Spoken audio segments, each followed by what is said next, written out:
மாமன்னர் மருதுபாண்டியர்களின் நினைவேந்தலை இங்கு சீரும் சிறப்புமாக தமிழக மக்கள் ஜனநாயக கட்சியினுடைய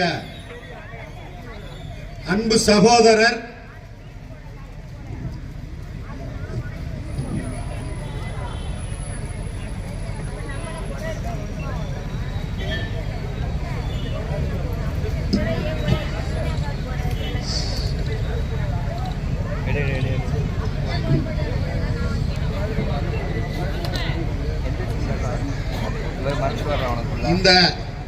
இது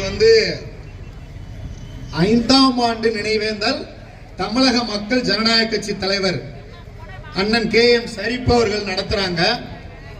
இத நான் தமிழ்நாடு வீரத்தமிழர் முன்னேற்ற கழகத்தினுடைய நிறுவனர் தலைவர். நான் மதுரை உயர் நீதிமன்றத்தில் வழக்கறிஞரா இருக்கேன். இந்த பணியெல்லாம் நாங்க செய்ய வேண்டிய பணியை அண்ணன் ஷரீப் அவர்கள் செய்யறார். இது எங்க வேலை. நாங்க தான் அண்ணனுக்கு மரியாதை செலுத்தோம்.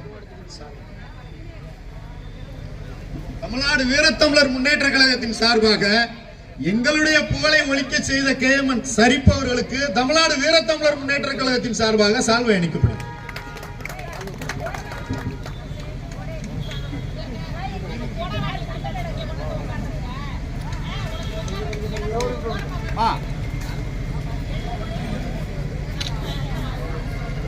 नहीं बरगा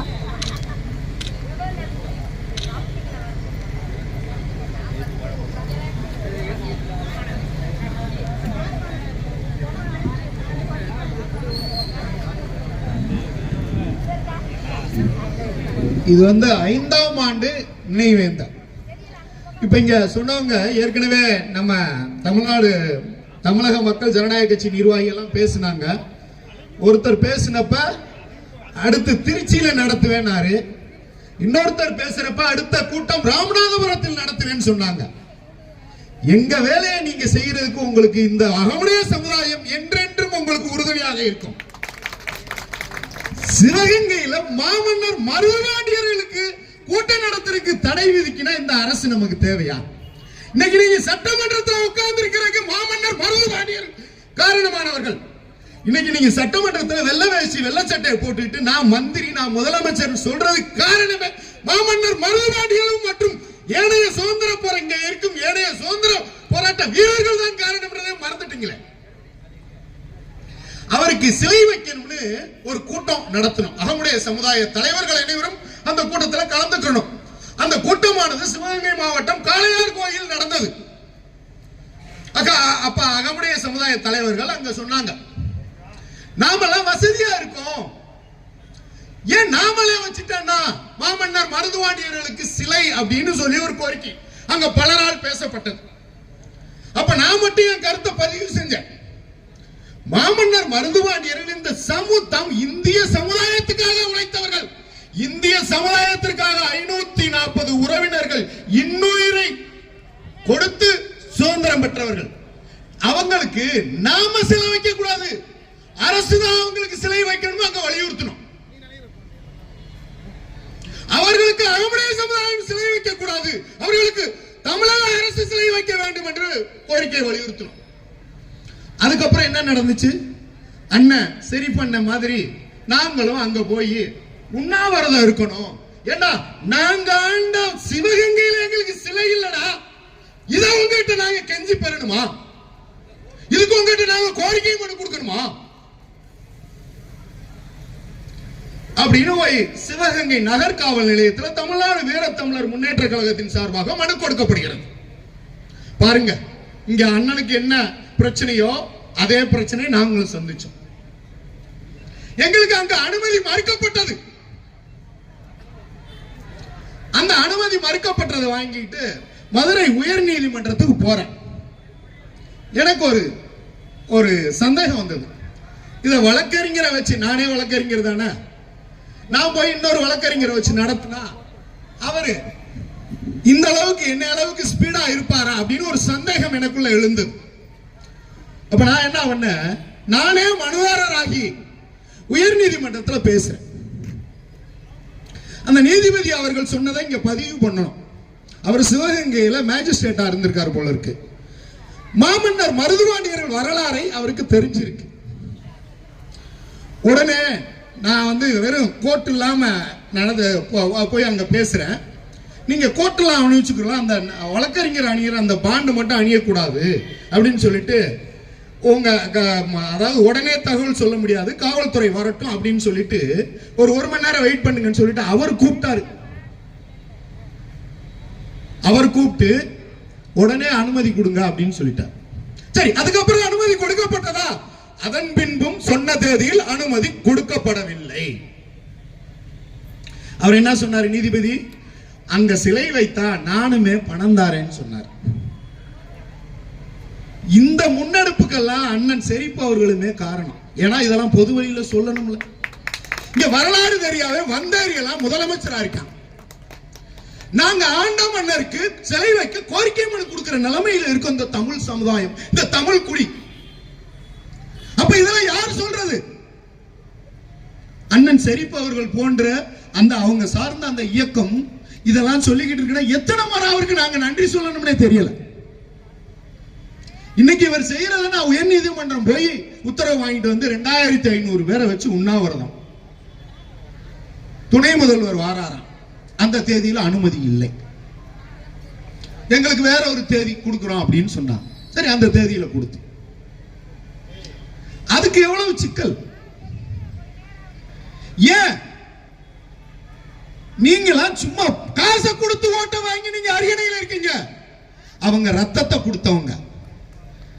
அன்னைக்கு வெள்ளக்காரன் பீரங்க வச்சிருந்தப்ப கத்திய வச்சுக்கிட்டு சண்டை போட்டவங்க. ஏண்டா சண்டை போட்டவனும் காசு கொடுத்து முதலமைச்சர் ஆனவனும் ஒன்னா?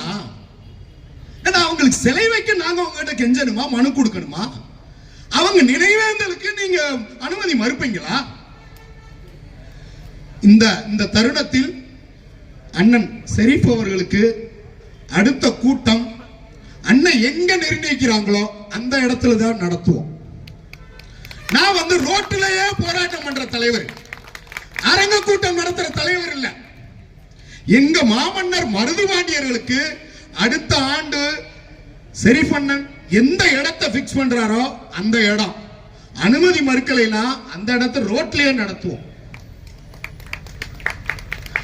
அண்ணன் சரின்னு சொன்னா அதுக்காக உயர் நீதிமன்ற படியை ஏறுவோம்.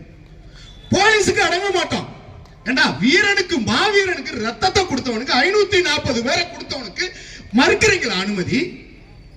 நாங்க இல்லைன்னா உங்க போலீஸ் இன்னைக்கு இருக்குமா? நாங்க இல்லைன்னா நீங்க அமைச்சராக முடியுமா? நாங்கள் சொல்றது மாமன்னர் மருதுபாண்டியருக்கு மட்டுமல்ல, இங்க ரத்தம் சிந்திய அனைத்து தமிழ் குடி இங்க இருக்காங்கல்ல, இந்த பக்கமா அந்த பக்கம் இருக்காங்க, அத்தனை தலைவர்களுக்கும் சரி பண்ண எடுத்தாங்கன்னா அதுக்கு நான் என் தலைமையிலான தமிழ்நாடு வீரத்தமிழர் முன்னேற்ற கழகம் என்றென்றும் உறுதுணையாக இருக்கும். அவர் கூட ரோட்ல உட்கார்ந்து போராட்டம் பண்றதுக்கு தயாரா இருக்கும். அவருக்காக நீதிமன்றத்துக்கு இலவசமாக அவருக்கு 10 காசு அவர்கிட்ட வாங்க மாட்டோம்.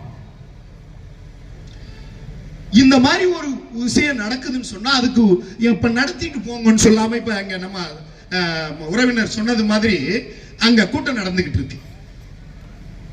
தகுதி இல்லாதவனுக்கெல்லாம் அந்த பொது ரோட்ல கூட்டமா, ரத்தம் சிந்தினவனுக்கு அனுமதி மறுக்கப்படுமா? அதெல்லாம் யாரு கேட்கணும்? நம்ம தான் கேட்கணும். மருதுபாண்டியர்கள் வரலாறு சொல்லணும்னு சொன்னா இங்க பல பாளையங்கள் இருந்தது. ஆங்கிலேயர்களால் கைப்பற்றப்பட்ட பாளையம், அதாவது தென்னிந்தியாவில் பல பாளையங்கள் இருந்தது. ஒரே ஒரு பாளையம் மட்டும் மீட்கப்பட்டது. அதுதான் சிவகங்கை பாளையம், அதுதான் சிவகங்கை சீமை. மற்ற அனைத்து ஆங்கிலேயர்கள் கைப்பற்றிய பாளையத்தை எதையுமே மீட்க முடியவில்லை. இதுக்கு யாரு காரணமா இருந்தா? ஒரு சின்ன கதையை மட்டும் சொல்லி முடிச்சிருக்கேன், ஏன்னா நிறைய தலைவர்கள் இருக்காங்க. வத்தலக்குண்டு பக்கத்துல அது வந்து திப்பு சுல்தான் அவர்களுடைய ஆளுமையில இருக்கு. வத்தலக்குண்டு இப்ப இருக்க திண்டுக்கல், அங்க இருந்து கர்நாடகா வரைக்கும் மன்னர் திப்பு சுல்தான் ஆளுமையில இருக்கு. அங்க ஒரு புலி நடமாட்டம் ஆகுதுன்னு மன்னர் திப்பு சுல்தான் அவர்களிடம் அங்க இருக்க பொதுமக்கள் போய் ஒரு புகார் கொடுக்கிறாங்க. அந்த சூழ்நிலையில தான் சிவகங்கை சீமையை இழந்த மாமன்னர் மருதுபாண்டியர்களும் வேலுநாச்சியார்களும் அங்க திப்பு சுல்தான் ஆளுமைக்குட்பட்ட வத்தலகுண்டு பகுதியில் தங்கியிருக்காங்க. அப்ப அந்த மக்கள் ஒரு கோரிக்கை இருக்கிறாங்க, இந்த புலியை பிடிக்க நீங்க வேட்டையெல்லாம் ஆட வேணாம், இங்க ரெண்டு பேர் இருக்காங்க, அவங்க கிட்ட சொன்னீங்கன்னா அந்த புலியை அடக்கிடுவாங்க. சரி, அந்த 2 பேரை நான் பார்க்கணும்னு விருப்பப்படுறாரு திப்பு சுல்தான். அப்ப மருது சகோதரர்கள் போய் அவங்கள பார்க்கறாங்க. மன்னர் திப்பு சுல்தான் அவர்களை பார்க்கறாங்க. அவங்க சொன்னபடி மாமன்னர் மருதுபாண்டியர்கள் புலியை அடக்கிறாங்க. அதுக்கு திப்பு சுல்தான் அவர்கள் என்ன செய்தார்கள்? 5000 தன்னுடன் உள்ள 5000 படை வீரர்களை கொடுத்தார்கள். அந்த படை வீரர்களை வைத்துத்தான் மாமன்னர் மருதுபாண்டியர்கள் இழந்த சிவகங்கை சீமையை மீட்க முடிந்தது. இந்த நினைவேந்தல்ல ஒருத்தர் எங்க சமுதாயத்துல இருந்து சொல்றாங்க, அதாவது மாவீரன் அண்ணன் சரி போட்டாங்க, அதையும் அண்ணனுக்கு நினைவுபடுத்துங்க. நாங்க ஏன் மாமன்னர் மருதுபாண்டியர்ன்ற மாமன்னர்னு சொல்லணும்னா, இன்னைக்கு இருக்க அந்த தென்னிந்தியாவில் கேரளாவா இருக்கட்டும், ஆந்திராவா இருக்கட்டும், கர்நாடகாவா இருக்கட்டும், அங்க இருக்க எல்லாரையும் சேர்த்து ஒரு கூட்டணி அமைக்கிறாங்க. ஒரு கூட்டணி அமைத்து ஆங்கிலேயர்களை எதிர்க்கணும் அப்படின்னு சொல்றாங்க. அதனாலதான் ஒரு கூட்டணி அமைத்ததுனாலதான், அதாவது தென்னிந்தியாவில் இருக்க ஒட்டுமொத்த சமுதாயங்களையும் ஒருங்கிணைத்து மன்னர்களையும் ஒருங்கிணைத்ததுனாலதான் அவர்களை நாங்கள் மாமன்னர் மருதுபாண்டியர்கள் சொல்றோம். தமிழக அரசு மாவீரன் மருதுபாண்டியர் மருது சகோதரர்கள் அப்படின்றாங்க. இத நாங்க தமிழக அரசு கிட்ட பலமுறை கோரிக்கை வச்சிட்டோம். சரி, இந்த ஜம்பு தீபகற்ப பிரகடனம் இப்ப எல்லா மன்னர்களையும் தென்னிந்திய மன்னர்களை பூரா ஒருங்கிணைச்சு வெள்ளைக்காரனை எதிர்த்த முதல் ஆம்பளை உங்க சிவகங்கை மாவட்டத்தில் இருக்க எங்க மாமன்னர் மருதுபாண்டியர்கள் தான். அவர் அங்க திருச்சியில ஜம்பு தீபகற்ப பிரகடனம் அப்படின்னு ஒரு பிரகடனத்தை முன்மொழிகிறார். அந்த பிரகடனத்தில் அவர் சொன்ன வார்த்தைகள் முஸ்லிம் ஆண்களே என்றார். அவர் பிரிக்கல. ஒட்டுமொத்த இந்தியாவுக்கான போராட்டம் முஸ்லிம் ஆண்கள் என்றாரு, கிறிஸ்தவர்கள் என்றாரு, பிராமணர்கள் என்றாரு, சத்திரியர்கள் என்றாரு, சூத்திரியர்கள் என்றார். யாரையும் பிரிக்கல. அண்ணன் செரிப்பா அவர்கள் போன்ற ஒரு நல்ல எண்ணம் கொண்டவர்கள் எங்க மாமன்னர் மருதுபாண்டியர்கள். எல்லாத்தையும் அழைக்கிறார். ஒட்டுமொத்த தமிழ் சமுதாயத்தையும் அழைக்கிறார். ஒட்டுமொத்த இந்திய குடிகளையும் அழைக்கிறார். யாருக்காக? இந்த சமூகத்துக்காக, ஆங்கிலேயர்களை எதிர்ப்பதற்காக இங்க இருக்க ஒட்டுமொத்த தமிழ் குடிகளையும் அழைக்கிறார். மாமன்னர் மருதுபாண்டியர்கள் செய்த அங்க பேசின 2-3 வசனம், நீ வெள்ளைக்காரனுக்கு உதவி செய்யறவன் இழி பிறவின்றார். வெள்ளைக்காரனுக்கு உதவி செய்யறவன் அவனுக்கு பிறந்தவனாகவே கருதப்படுவாய் அப்படின்றார். வெள்ளைக்காரனுக்கு உதவி செய்யற வச்சிருக்க மீச என் மரவளத்து மயிருக்கு சமம்ன்றார். வெள்ளைக்காரன் மயிருன்னு சொன்னால் நம்ம அவங்க மாவட்டத்தை சேர்ந்தவர் தான். வெள்ளைக்காரன் மயிருன்னு சொன்னவர் சிவகங்கை ஆண்ட மாமன்னர் மருதுபாண்டியர்கள் தான். எத்தனையோ மன்னர்கள் இருந்தாங்க. சண்டைக்கு வாடான்னு கூப்பிடுறதுக்கு ஒருத்தனு கூட தகுதி இல்லை. தன்னை நம்பி வந்த, தன்னை அடைக்கலமடைந்த ஊமைத்துறைக்காக தன் மணிமுடியை இழந்தவர்கள் மாமன்னர் மருதுபாண்டியர். ஆகவே இந்த நல்ல ஒரு நேரத்தில் தமிழக மக்கள் ஜனநாயக கட்சி இது போன்று இன்னும் பல மாவட்டங்களில் மாமன்னர் நினைவேந்தலை எடுக்க நான் சார்ந்த தமிழ்நாடு வீரத்தமிழர் முன்னேற்ற கழகம் என்றும் அண்ணன் KM சரிப்பு அவர்களுக்கு உறுதுணையாக இருக்கும் என்று வாய்ப்பளித்தமைக்கு நன்றி, வணக்கம்.